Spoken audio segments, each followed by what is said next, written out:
অস্তিত্বৰ সংকটত হাজোৰ ঐতিহ্যমণ্ডিত কালী মন্দিৰৰ ভূমি। কালী মন্দিৰৰ 25 বিঘা ভূমি মিয়াৰ দখলত।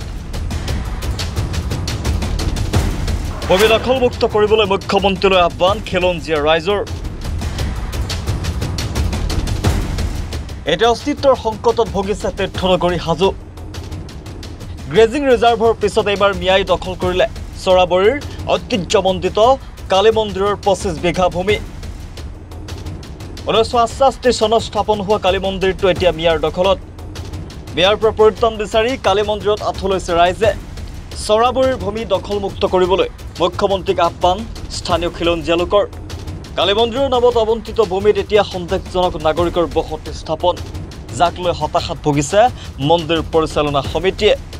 চৰাবৰীত প্ৰতিষ্ঠিত ঐতিহ্যমণ্ডিত কালী মন্দিৰৰ নামত হাজো সমষ্টিৰ প্ৰাক্তন বিধায়ক দীপেন পাঠক, বৰ্তমানৰ বিধায়ক সুমন হৰিপ্ৰিয়াই হাজো ৰাজহ চক্ৰৰ অন্তৰ্গত চৰাবৰী গাঁৱৰ 6,47,649 আৰু 650 নং নাগৰমুঠ 50 বিঘা চৰকাৰী ভূমিৰ 25 বিঘা ভূমি চৰাবৰী কালী মন্দিৰৰ নামত আবণ্টন দিছিল।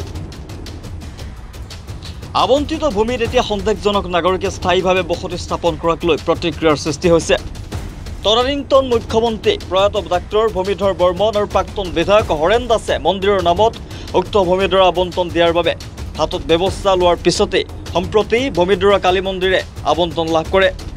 এতিয়া ভূমিডৰাত সন্দেহজনক নাগৰিকে বসতি কৰাক লৈ এই বসতি শীঘ্ৰে উচ্ছেদিত কৰাৰ বাবে মন্দিৰ পৰিচালনা সমিতিয়ে অসমৰ জনপ্ৰিয় মুখ্যমন্ত্ৰী ডক্টৰ হিমন্ত বিশ্ব শৰ্মালৈ অনুৰোধ জনাইছে।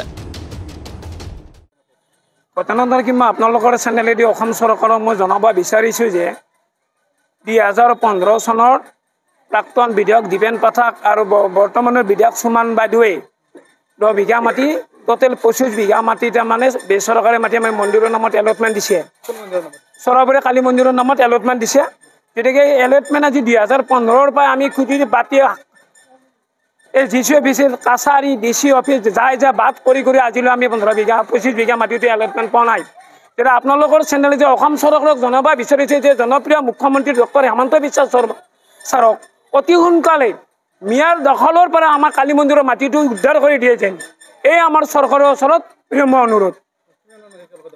এতিয়া বৰ্তমান তেখেতসকলে প্ৰায় 50 বিঘা আছে। 50 বিঘা ডাকদুতে এনেকৈ আগত আমাক দিছে 647, 649, 650 বিঘা মাটিত আমাক 25 বিঘা মাটি এলটমেণ্ট দিছে আৰু তেখেতে 50 বিঘাই দখল কৰি আছে। তেতিয়া 25 বিঘা আমাক অসম চৰকাৰে এলটমেণ্ট দিছে, কিন্তু আমি চৰাবৰী কালী মন্দিৰ আজিলৈ দখল কৰিব পৰা নাই।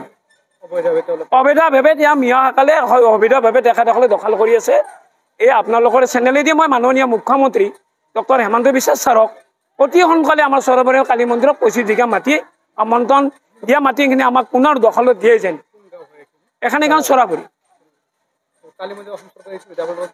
আমাক 15 বিঘা প্ৰথম তেলিয়াৰ পাছত 10 বিঘা সুমন বাইদেৱে দিছে। 25 বিঘা মাটি আমি দখল কৰিব পৰা নাই। তেখেতে য'ত যাওঁ আমাৰ তেখেতসকলে মানে প্ৰাণে মাৰে ভাবুকি দিয়ে। কেইবাবাৰো আপোনালোকৰ চেনেলেদি আমি জনাইছোঁ, অসম চৰকাৰক জনাইছোঁ, SCক জনাইছোঁ, DCক জনাইছোঁ।